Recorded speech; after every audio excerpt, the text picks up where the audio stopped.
All right, so I'm a little nervous. This is my first time speaking in front of a church, so you have to bear with me. But I'm going to talk today about nature and God and what I've learned about the two as a scientist.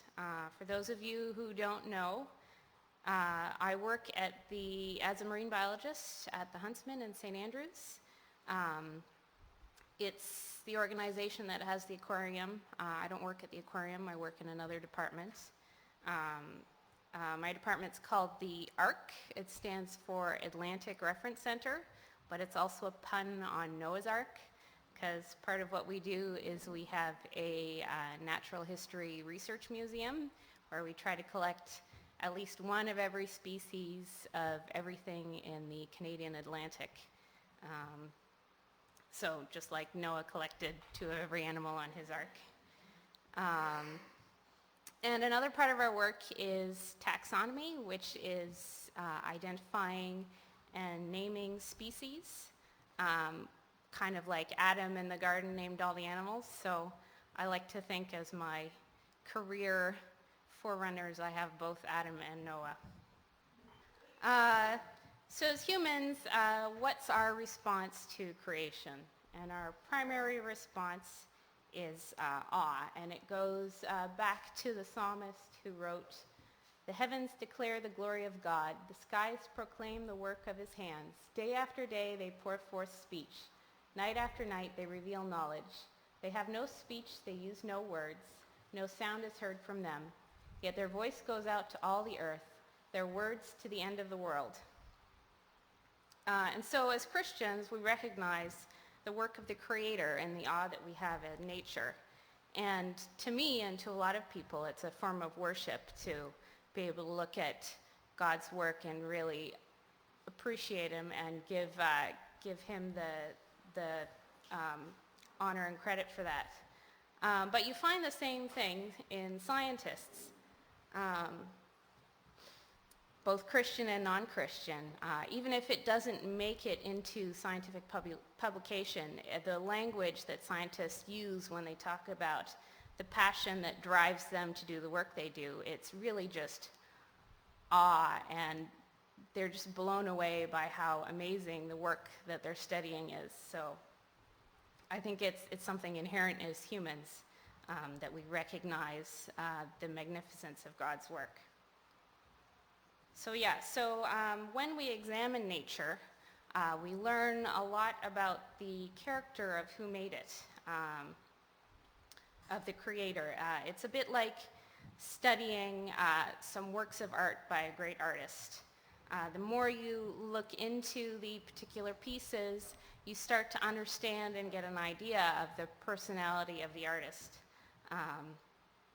And studying nature is, in a way, studying God's great work, so we can get an idea of his character from the things that he's made. God can't act contrary to his own nature, so we can learn about his nature and his character from his acts of creating. So one of the things we learn about God is that he's powerful. We look at the size of the universe, and scientists currently estimate what they know of the universe to be 46 billion light years across, and they haven't found the edges of it. It could be infinite for all we know. So, and within that universe, it's the scale of all the forces. I don't know, those of you who are still without power, I am, realize like how much power there was in the storm just recently. And I mean, that's just a fraction of the forces that go on every day. A little bit has gone out of whack and messed things up for us, but most of the time everything's in perfect balance in such great magnitude. So it gives us an idea of the God who's even bigger than that he could create it all.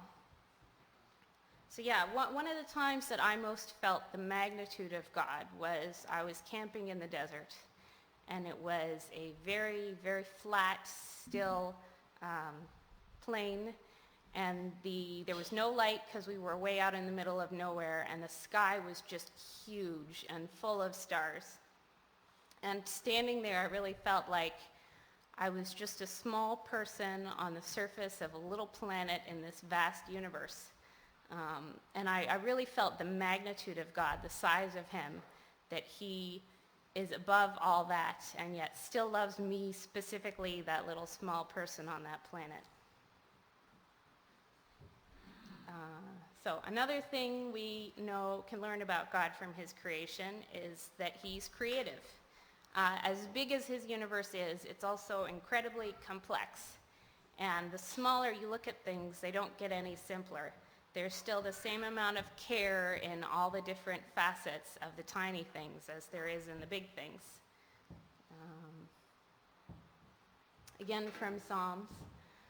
How many are your works, Lord? In wisdom you made them all. The earth is full of your creatures. There is the sea, vast and spacious, teeming with creatures beyond number, living things both large and small. And so I'm going to talk a bit about my master's thesis, which was the work I did in South Africa.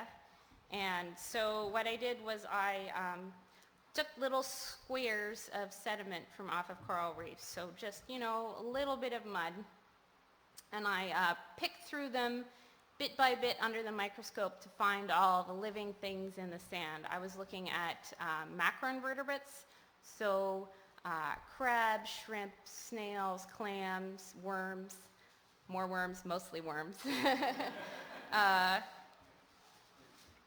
Everything bigger than 1 millimeter, so just barely visible to the naked eye. And what I found was that in just over a square meter of area, when you added up all my little squares, I had almost 1,000 different species. So, and I mean, these are just the crustaceans, but each of these own little species has its own particular character, its own body plan, and I just love seeing the tiny things that most people don't get to appreciate because they're too small. You don't see them unless if you look for them specifically. But I really love them, and I love that God loves them too because he made them, and I'm sure he gets a kick out of me sitting at my microscope going, oh, look at this one. So I'm just going to talk about a couple of interesting ones for my thesis. This one's called a pom-pom crab because it looks kind of like a cheerleader with pom-poms.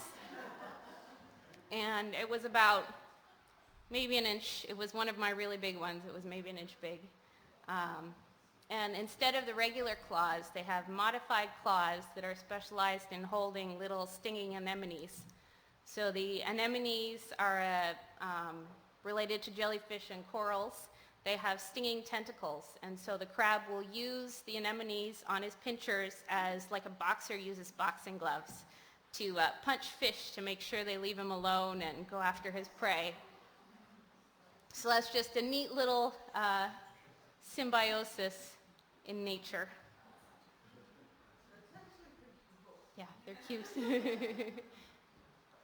And then there's also the mantis shrimp. And they're not the shrimp that we eat. They're a different group of shrimp. But they have some really out there adaptations. They, instead of regular claws, they have a modified one where they sort of punch forward with their elbow. In the bottom left corner, you can see the little white pads. Those are really hard knockers, and it'll smash open crabs and clams to eat them. And they're so strong so they've been known when they're in captivity in aquariums, they get mad at their aquarium keeper, they'll smash their way through the front of the tank. It's one of the fastest movements in the animal kingdom. One punch happens in a 3/1000th of a second. So it's lightning fast. They only recently found cameras fast enough to record it. And they actually move so fast they boil the water in front of their punching elbows. Yeah, so they're pretty neat. They also have crazy eyes. They're one of the most advanced eyes in the animal kingdom. So they can see the regular spectrum of light that humans see. They can also see well into the infrared, which is the more towards heat wavelengths, and also the ultraviolet, so the very short waves. So they have a huge spectrum. They can also see polarized light. So humans can only see light. They can't tell if it's traveling on this plane or this plane. That's why 3D glasses work, because one's polarized in each angle. Mantis shrimp can tell the difference between the two planes of polarization. They can also distinguish spirally polarized light, which I did not even know existed. So they can tell the difference between light that's wavelength is clockwise versus light's wavelength counterclockwise. So they have just this incredibly rich, complex view of the world, and they're little shrimp that live in holes in the mud. So yeah, I think that just shows just a little bit of God's creativity and the care that he put into every little thing. Something else we can learn about God from his creation is that he's patient and subtle. And when scientists look at how the world was made, they find evidence that it's been formed over a very long time scale. The universe, our latest estimate, is around 14 billion years old. The Earth is 4.5 billion years old. And humans we're the new kids on the block. We've only been here 2 million years. So what can we know about God from this very long time scale? Well, we know he works in gradual processes. He's very patient and subtle in making the work that he wants accomplished. Something that John Polkinghorst said, who's a quantum physicist turned theologian, which is less rare than you might think, said that what we can learn from the way that God works this over these very long time scales is that can also be applied to the way that he works in us and understanding how he works through us, and that it's not an overwhelming force. It doesn't just come and barrel over us, but he can work in persuasive processes, so working with us, and he's very patient in all our little foibles.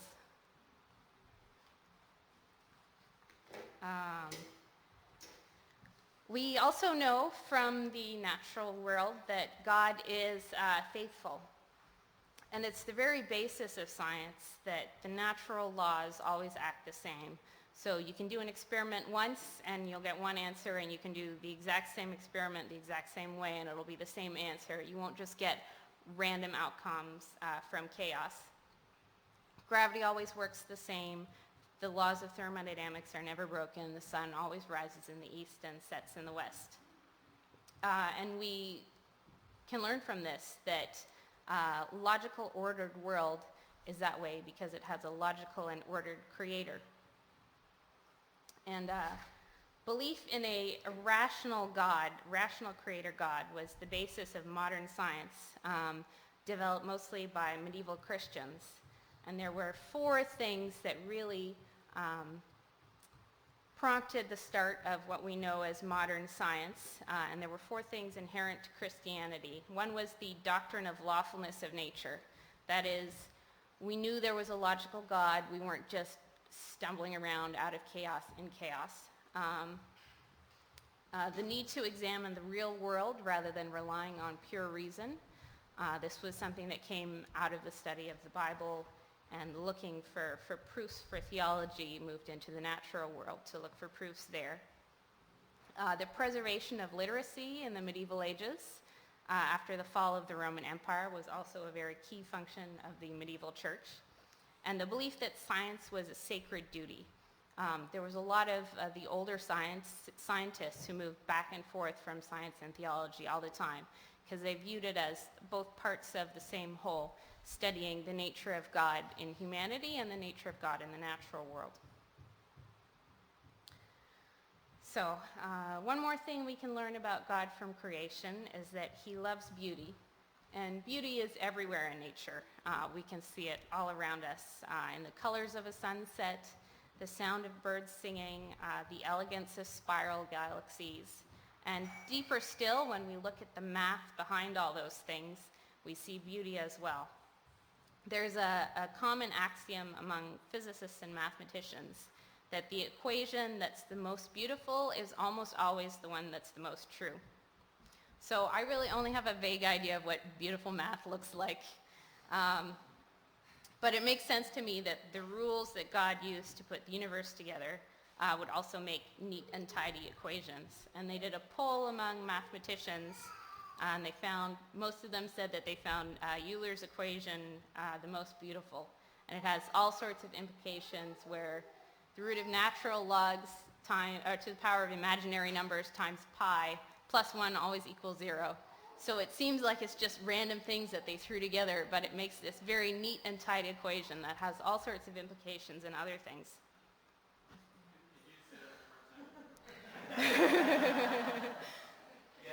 I don't know if I could. Pardon? Okay, so what do we do with all this information? What does it have to do with us? My branch of science that I work in is called ecology, and it's all about the relationships between species. And as a Christian, I found a lot of signs that the kingdom of God is all about relationships too. And it was actually an anecdote that I shared with Peter about nature and the church that prompted him to ask me to speak here today. And it was, there's a principle in ecology that the more biodiverse a community is, the stronger it is. So if you have a diversity in the different types of creatures you have, specializing in different things, you'll find that the community is more resilient to change and it's more productive. And I think the church works the same way. Like Paul talked about the body of believers and how different parts of the body are required to make a whole. And I think the exact same way our church is more effective when we have when we include a diversity of people with different personalities and spiritual gifts and viewpoints. So to me that was a coming together of two things that I found pretty neat. So in the Bible, we could summarize the three types of relationships: is our relationship with God, our relationship with others, and our relationship with the rest of creation. And the whole biblical story is about how those harmonious relationships were broken and then how they've been restored in Christ. And the prophet Hosea linked these three together in one passage with the brokenness. Hear the word of the Lord, you Israelites, because the Lord has a charge to bring against you who live in the land. There is no faithfulness, no love, no acknowledgement of God in the land. There is only cursing, lying, and murder, stealing, and adultery. They break all bounds, and bloodshed follows bloodshed. Because of this, the land mourns, and all who live in it waste away. The beasts of the field and the birds of the air and the fish of the sea are dying. So in this verse, Hosea is really linking rebellion against God with then the resulting societal evils and then environmental degradation. And the whole story of the Bible is about how God has made a way for these relationships to be healed, and he did it through Jesus. So with the resurrection, the new creation began, and the work to fix these broken relationships started. With God, what it looks like is personal salvation in Jesus' work for us. In human society, it looks like Christians learning to apply the law of love as they become more like Christ. And with the environment, it's in learning to care for the creation that God's given us. So what does our relationship to the environment look like? It goes all the way back to Eden in Genesis. God blessed them, and God said to them, "Be fruitful and multiply, and fill the earth and subdue it, and rule over the fish of the sea, and over the birds of the sky, and over every living thing that moves on the earth." And also, God took the man and put him in the Garden of Eden to work it and care for it. And if we look at the words that are used in Genesis 2:15, work it is in Hebrew is abad. I'm sure I'm saying that wrong, which is the same word that's used in Joshua 24. But as for me and my household, we will serve the Lord. So it's work it in a very servant-like manner. And take care of it in the Hebrew is shamar, which is also used in Numbers 6, 24 to 26. The Lord bless you and keep you, and shamar is keep. The Lord make his face shine upon you and be gracious to you. The Lord lift up his countenance on you and give you peace. So take care of it as a very sort of comforting, nurturing meaning to it, nuance. So our relationship to the environment should be that of a caretaker or a steward, that we're to keep creation well. And that's where the common term environmental stewardship comes from, where this is the idea that this is Christians calling towards creation as that one of stewardship and taking care of it.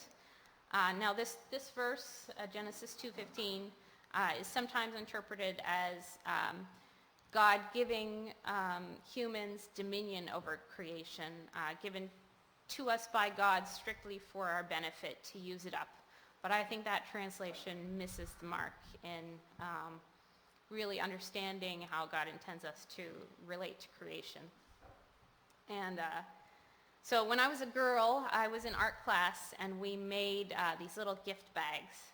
And I put hours painting a little scene on the front of mine.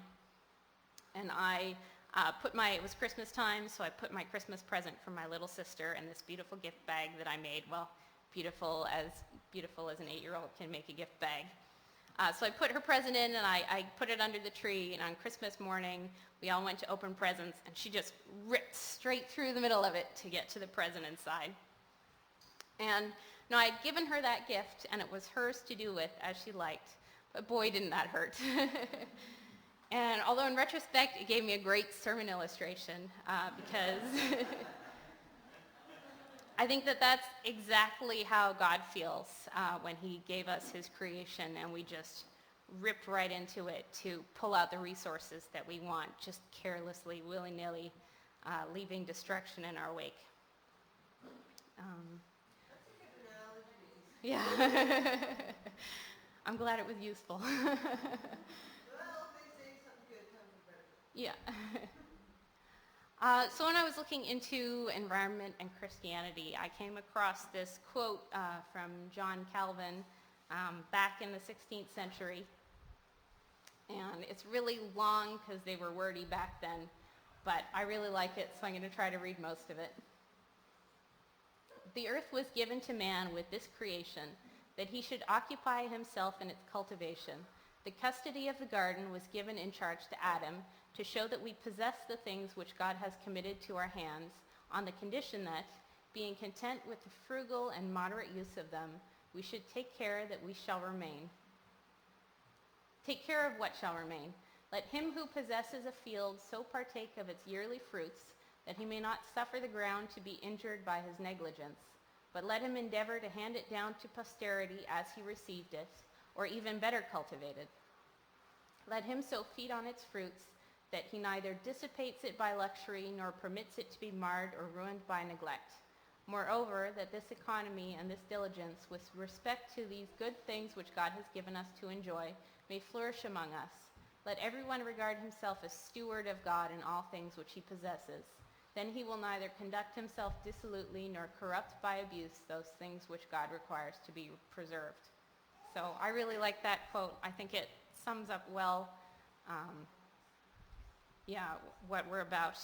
But what really struck me when I first read it was how close it was to the textbook definition of sustainable development that I learned in environmental studies class, which is sustainable development is development which seeks to produce sustainable economic growth while ensuring future generations' ability to do the same by not exceeding the regenerative capacity of nature. So the idea built in stewardship is not just taking care of God's creation for our own sake, but also for future generations. It ties back to the relationship between others that we have. Yeah, so I really think that environmental stewardship is integral to our Christian mission, our mission here on earth. And the three relationships that I talked about, when they're redeemed through Christ in the new creation, looks like our relationship to God is one of worship, our relationship to others is one of love, and our relationship to the rest of creation is one of care. And they're all interconnected. You can't separate one from another and say, this is the important one and the rest are just background noise. So I think creation care is something that we need to be thinking about. And we have the great privilege to live here in the Bay of Fundy, which is just a magnificent part of nature. I can't remember if it made it onto the 7 Wonders of the World list, but it should have.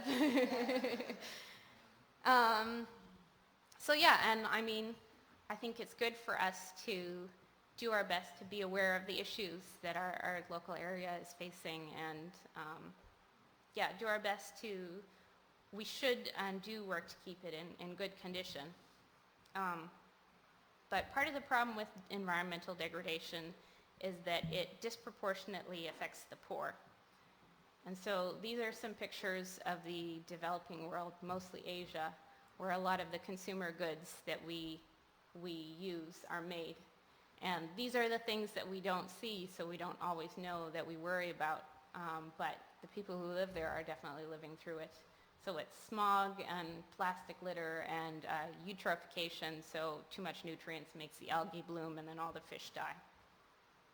So this means that environmental stewardship relates to our love and our care for others. It's a social justice issue and part of Jesus' commission to us to help the poor.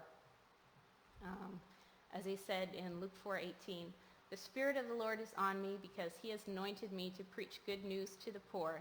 He has sent me to proclaim freedom for the prisoners and recovery of sight for the blind, to release the oppressed." So I think part of preaching the good news is also making sure that people aren't living in the consequences of our actions.